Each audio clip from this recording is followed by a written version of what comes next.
Die Firma SKS ist ein rein Familienunternehmen, das 1981 gegründet wurde.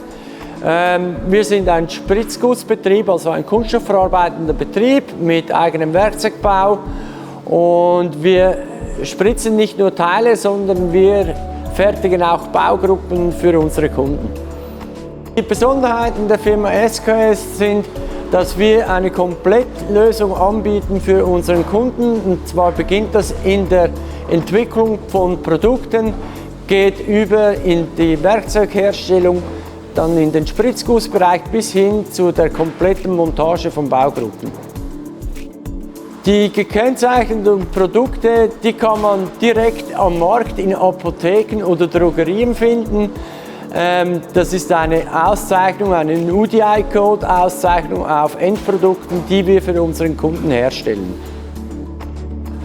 Diese UDI-Auszeichnung auf den Endprodukten ist für uns neu. Wir hatten dies in der Vergangenheit noch nie gemacht.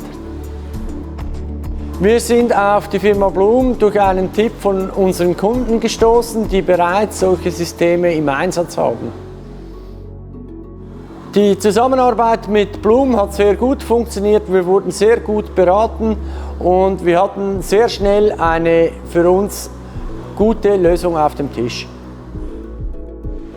Wir drucken mit diesem Gerät den UDI-Code auf unsere Verpackungen. Mit diesem Tintenstrahldrucker müssen wir genau den Druck an der richtigen Stelle an der Verpackung positionieren. Die Daten bekommen wir vom Auftrag, den wir einscannen und so auf die Verpackung drucken. Bei uns kann sie eigentlich jede Person bedienen, da sie sehr einfach ist von der Bedienung. Wir machen in der Schicht gut 2500 Verpackungen, das macht im Tag das Geschäft bei uns gut 7500.